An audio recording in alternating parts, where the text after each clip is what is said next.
The political stalemate in Rajasthan continues, and this war has also reached the Supreme Court. The apex court will hear the Rajasthan Assembly Speaker C.P. Joshi's plea against the High Court order that stayed the disqualification of Congress MLAs from the Sachin pilot camp. On Friday, the Rajasthan High Court stayed disqualification proceedings against 19 Congress MLAs. Sources say that the Congress party is divided over the legal battle, with a faction feeling that the Speaker's petition in the top court could only complicate matters further. Sources say that the Speaker could withdraw his plea in the Supreme Court. In more legal trouble for Gehlot, the Rajasthan High Court will hear BJP MLA Madan Dilawar's plea seeking disqualification of 6 BSP MLAs over a merger with the Congress. BSP, interestingly, has also issued a whip to all its 6 MLAs to vote against the Congress in the case of a floor test. BSP also warned of action against MLAs if this whip is ignored. The Congress, meanwhile, continues to be on the offensive against Governor Kalraj Mishra and has accused him of obstruction of democracy. Congress workers across the state will hold a Save Democracy, Save Constitution protest at Raj Bhavans across the country.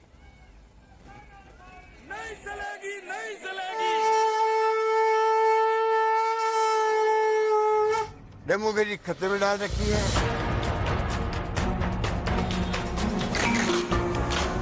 Amid the all-out Rajasthan face-off, Congress came out with a shocking allegation. ऐसा प्रतीत होता है कि न्यायपालिका से भी अपेक्षित न्याय की उम्मीद खत्म हो गई. The explosive allegation claiming denial of justice in courts. This came ahead of Supreme Court hearing on Monday over Rajasthan Assembly Speaker's plea challenging High Court order deferring the disqualification procedure against 19 rebel MLAs. सबसे अधिक चिंता का विषय तो यह है कि संविधान व स्थापित संवैधानिक परंपराओं को बेरहमी से भाजपा द्वारा रौंदा जा रहा है. ऐसा प्रतीत होता है कि न्यायपालिका से भी अपेक्षित न्याय की उम्मीद खत्म हो गई है. राज्यपाल जैसे संवैधानिक पदों पर बैठे व्यक्ति संविधान की रक्षा करने में असहाय और अक्षम नजर आते हैं. Forced to hold back the acts against the MLAs by the High Court and denied an emergency assembly session, Congress plans to hit the streets against Rajasthan Governor Kalraj Mishra by staging dharnas at Raj Bhavans across the country on Monday. In 2018, the people of Rajasthan elected the Congress government. Today, BJP is conspiring to topple the democratically elected Congress government. A video tweeted by Rahul Gandhi also targeted the BJP. BJP is now trying to murder democracy in Rajasthan. ये वो लोग हैं जिन्होंने पहले मध्य प्रदेश और अब राजस्थान में किस प्रकार से चुनी हुई सरकारों को गिराने का षड्यंत्र किया और अब राजस्थान की कांग्रेस सरकार को गिराने का जनमत और बहुमत को धूमिल करने का कुत्सित प्रयास कर रहे हैं. The BJP hit back at the Congress, accusing it of trying to arm twist and threaten the governor. इस देश में लोकतंत्र पर आघात, आपातकाल, अनुच्छेद 356 का दुरुपयोग और संवैधानिक संस्थाओं का अपमान ये इनकी फितरत रही है. जिस तरीके की भाषा का इस्तेमाल मेरे ख्याल से इस तरीके का जिम्मेवार व्यक्ति गृह मंत्री और मुख्यमंत्री राजभवन को घेरने की और सुरक्षा की जिम्मेवारी से बचने का बयान देता है, दुर्भाग्यपूर्ण है. मुझे लगता है कि अब कांग्रेस का नकाब सही तरीके से उतर गया है. Chief Minister Ashok Gehlot meanwhile has sent a new proposal to the governor to call an assembly session from July 31st, making no mention of the trust vote but seeking to hold discussion on COVID and introducing 6 new bills. ये जो governor की power है, governor house को बुलाते हैं chief minister की advice पे. वो सुप्रीम कोर्ट का 2018 का जजमेंट नाबामा वाला बिल्कुल क्लियर है कि गवर्नर जो एक्ट करेगा जैसे प्रेसिडेंट करते हैं, aid and advice of the chief minister. Chief minister जो कहते हैं उनके कहने पे अगर उनको हाउस बुलाना है तो उनको बुलाना चाहिए, उनके पास कोई ऑप्शन नहीं है. Congress has in the past been upset over crucial judgments like Judge Loya death case and Rafale deal going against its stated stand. Is crying no faith in legal system a mere bid to put pressure on judiciary to save Gehlot government? With Devankur Vadhavan in Jaipur, Bureau Report, India Today.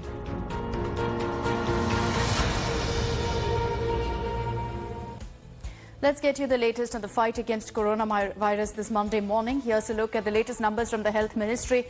The confirmed cases in India stands at 13,85,522 with 32,063 deaths being reported. These are the nationwide numbers. Let's tell you the three worst affected states right now in the country. Maharashtra has the most number of cases with the confirmed cases at 3,66,368 and 13,389 deaths. Over to Tamil Nadu, where the number of cases has crossed the 2 lakh mark. It now stands at 2,06,737. 3,409 deaths have been reported in the state so far.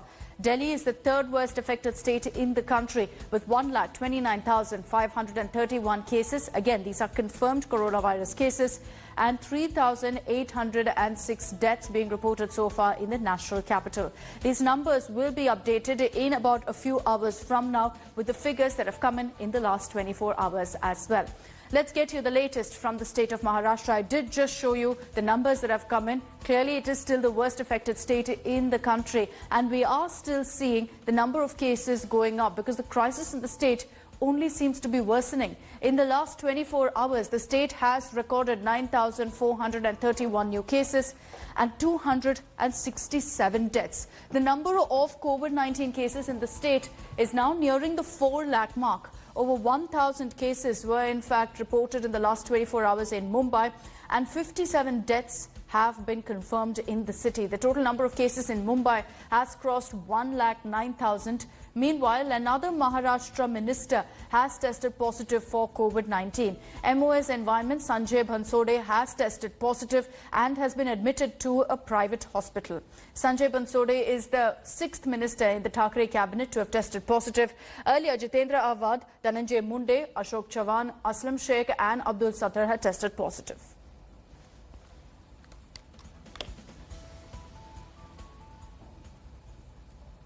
And at the time of a pandemic, the last thing you need is loose, careless and misleading statements. You have Bhopal MP Pragya Singh Thakur, who's claimed that by chanting the Hanuman Chalisa 5 times a day at home till August 5th, you can eradicate coronavirus completely. In a tweet, the Bhopal MP urged people to conclude this ritual by lighting a lamp and offering prayers to Lord Ram. When questioned about her statement, Pragya remained firm on her stand. Her remarks come days after Union Minister Arjun Ram Meghwal launched Bhabiji Papad that the lawmaker claimed developed COVID antibodies. Unfortunately, these aren't the only instances where elected netas have proclaimed completely unfounded claims on COVID cures. 25 जुलाई से लेकर के और 5 अगस्त तक हनुमान चालीसा का पाठ शाम 7 बजे 5 बार करेंगे। 4 अगस्त को लॉकडाउन समाप्त हो जाएगा, किंतु ये इस अनुष्ठान का समापन हम 5 अगस्त को करेंगे। जब इस अनुष्ठान को करेंगे तो एक स्वर में गाया हुआ हनुमान चालीसा का पाठ निश्चित रूप से सिद्ध होगा और हम कोरोना से मुक्ति पाएंगे। When Pragya was asked about that comment, she remained firm on her stand and said that that's a comment that she sticks by. And she's not the only one who's made this kind of comments. You've got Union Minister Arjun Ram Meghwal, who said that he in fact believed that there was a papad brand called Babiji which could help develop antibodies to fight coronavirus. एक आत्मनिर्भर भारत अभियान के तहत बाबीजी पापड़ नाम से एक पापड़ निर्माता ने एक ऐसा ब्रांड निकाला है जिससे कोरोना वायरस से लड़ने के लिए जो एंटीबॉडी डेवलप होने के लिए जो साधन है खाने के माध्यम से बॉडी में जाएंगे और कोरोना वायरस की लड़ाई में ये पापड़ मददगार साबित होगा। मुझे लगता है कि आत्मनिर्भर भारत अभियान में जो ये शुरुआत की है सुनील भंसाली जी ने, हम उनकी शुभकामनाएं देते हैं और वो अपने इसमें सफल होंगे ऐसी आशा करता हूं। धन्यवाद। All right, let's get your updates now from the state of Madhya Pradesh, where Congress has raised questions over Chief Minister Shivraj Singh Chauhan's choice of hospital after he tested positive for COVID-19 on Saturday. Chief Minister Shivraj Singh Chauhan got himself admitted to the Chirayu Covid Care Centre in Bhopal, which is a private facility. The Congress questioned the Chief Minister, asking how will the people trust government hospitals when the Chief Minister himself chooses to get treated in a private hospital. The Congress also recalled that former Chief Minister Kamal Nath had chosen government-run Hamidia Hospital when he got a surgery done last year. The BJP hit back at the Congress and accused the party of politicizing the issue. ये निश्चित तौर पे सवाल उठते हैं कि हमारा हमीदिया अस्पताल मध्य प्रदेश का एक बहुत बड़ा हॉस्पिटल है, सरकारी हॉस्पिटल है। मैं समझता हूँ मुख्यमंत्री जब कोरोना पॉजिटिव हुए, जब सैकड़ों की तादाद में हमीदिया अस्पताल में कोरोना पॉजिटिव पेशेंट्स एडमिट हैं, तो एक संदेश जाता कि हमारे जो शासकीय अस्पताल में बहुत अच्छी फैसिलिटी है, लोगों का अच्छा ट्रीटमेंट हो रहा है, अगर वो वहाँ एडमिट होकर अपना ट्रीटमेंट कर रहे हैं। यह अत्यंत शर्मनाक है कि मुख्यमंत्री शिवराज जी के कोविड संक्रमित होने पर दिग्विजय सिंह जी, कमलनाथ जी सहित तमाम कांग्रेस के नेता राजनीति कर रहे हैं। दरअसल ये विकृत मानसिकता से उपजी राजनीति है, जिनके पास ना मुद्दे हैं, ना कोविड को लेकर कोई सेवा कार्य का काम है, ना किसी प्रकार की कोई सहयोग की भावना है। ये मध्य प्रदेश में केवल उद्दंडता के साथ में उपद्रव फैलाने के लिए तमाम प्रकार के आरोप प्रत्यारोप की राजनीति करना, नकारात्मक भावना फैलाने का काम करते हैं। Meanwhile, the Hyderabad mayor, who recently tested positive for coronavirus, was spotted with Telangana Minister KT Ramarao and others at an event on Thursday. KTR was present during the launch of the Neera Cafe at the Necklace Road in Hyderabad. Social distancing norms were completely ignored at the event, with supporters present in large numbers. The government function was also attended by several other state ministers, chief secretaries of MLAs and a Hyderabad police chief. Hyderabad Mayor Bontu Ram Mohan is under home isolation. Questions, of course, are being raised on how Netas, our elected representatives, can be this irresponsible and throw all basic precautions to the wind.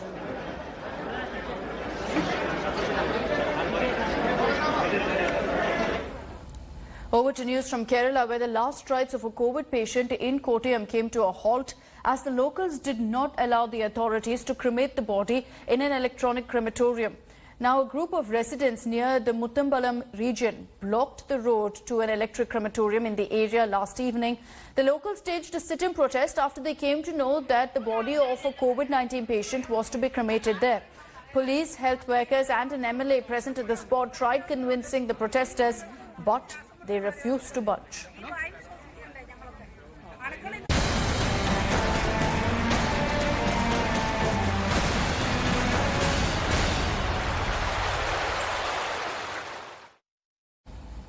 Let's get you the latest from the state of Bihar, and not just the fight against coronavirus, but also the flood fury that the state is facing.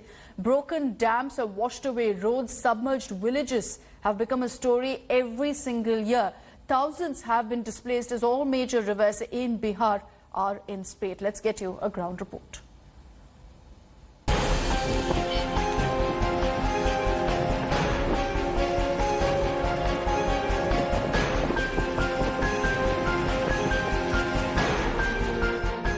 Bihar's battle with deluge continues. Floodwater submerged an entire school building in Darbhanga's Kakar Ghati, leaving only its first floor visible. I am at Kakar Ghati. This is one of the places which has been severely hit by a flood this year, and you can see only water and water. The entire area has been submerged under water, and it gives you a sense that this entire area has turned into a sea or something. And amidst all this, this is the government school. You can see how the ground floor of this government school completely submerged underwater. Only the first floor is left here, and situations extremely grim here. National Highway 105 passing through Darbhanga is bearing the brunt. Surging waters and damaged embankment have halted vehicular movement on this road connecting Nepal.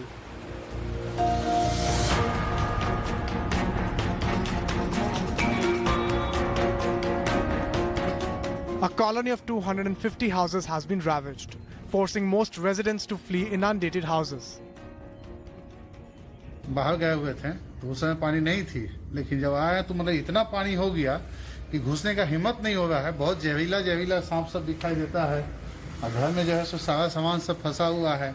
अभी भी देखने के लिए ही आया है कि कुछ पानी उनी घटा हुआ होगा, संभव हो तो सामान वामान को निकालें।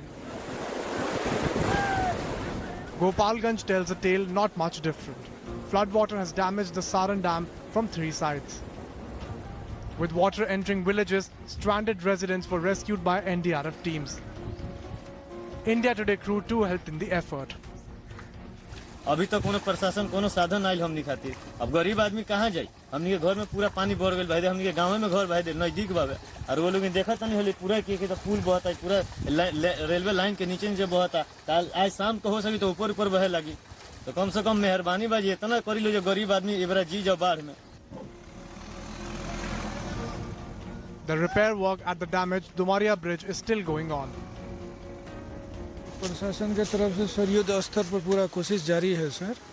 हर तरह के इसको रोकने के लिए जो भी व्यवस्था चाहिए सारा व्यवस्था में ये लोग लगे हुए हैं। जो नया पुल बन रहा था वहाँ का अप्रोच रोड थोड़ा सा धंस गया था और उसके बगल में जो हमारा एग्जिस्टिंग पुल है ईस्ट वेस्ट कॉरिडोर जो है गोपालगंज को कनेक्ट करता है मोतिहारी, आगे वो लखनऊ और दिल्ली तक जाता है और पूरे ईस्टर्न इंडिया को जो कनेक्ट करता है। तो यहाँ का जो पुल है उसको भी वो डैमेज कर देता, लेकिन जो है सही समय पे टीम के द्वारा जो है कॉग्निजेंस ले लिया गया है। Dramatic flood rescue continues across the state.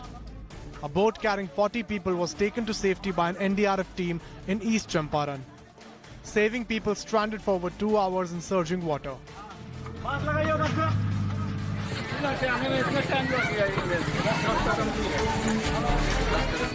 In Motihari, a pregnant woman gave birth to her child in a boat while being evacuated. 25-year-old Reema Devi was later taken to a nearby primary health center. Tales of resilience and valor in Bihar's darkest hour. With Rohit Singh, Bureau Report, India Today.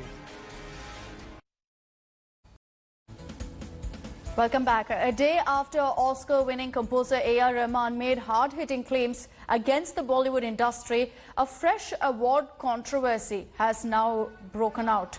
Film director Shekhar Kapoor and singer Adnan Sami have also taken on Bollywood, alleging that awards in the industry are given in return for favours. In a tweet, Kapoor termed film awards a negotiation and said that they're not given for appreciation of creativity, but as a return for a favour. Adnan Sami, agreeing with Kapoor, wrote on microblogging site saying that he too faced similar negotiations where they asked him to perform free of charge in return of a bag of awards. After Oscar-winning composer A.R. Rahman made hard-hitting claims against the Bollywood industry, his remarks have further fueled the nepotism debate that's raging in Bollywood. One of the most renowned names in the world of music. In the last decade, the Mozart of Madras, A.R. Rahman, has done multiple Tamil films, but in comparison, fewer Hindi movies. In a recent chat with Private FM Radio, the music maestro revealed why he does very few Bollywood films and more in South cinema. That there is a gang in Bollywood that is preventing him from getting work. The composer further said that there has been a misunderstanding between him and filmmakers. He also alleged that false rumors are being spread about him. After A.R. Rahman opened up about his struggles, actor Kangana Ranaut's team shared a post on Twitter echoing similar sentiments.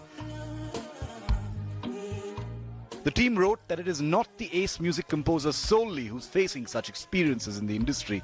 There are others who are falling prey to such harassment. Since the demise of actor Sushant Singh Rajput, there are raging debates in Bollywood on the issues of nepotism and rivalry.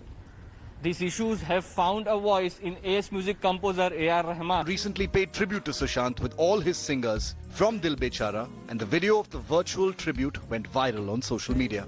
With Mustafa Sheikh in Mumbai, Bureau Report, India Today. Actor Sonu Sood is in the news again, and for all the right reasons. The actor helped a poor farmer's family by gifting them a tractor for farming. This because a few days back a video went viral on social media in which a poor farmer could be seen taking the help of the daughters for ploughing the land as they could not afford to hire oxen or labour. Actor Sonu Sood took note of this video and promised a tractor to the family. Later on, he followed up on that promise and gifted them a tractor. The farmer's family, who hails from a remote village in Andhra Pradesh, thanked Sonu for his kind gesture. Earlier as well, Sonu Sood has stepped forward on many occasions to help migrant workers and sending them back home. Sourav Ganguly's tenure as BCCI president comes to an end today, and he'll have to wait until August 17 to know exactly what his future in the board is going to look like.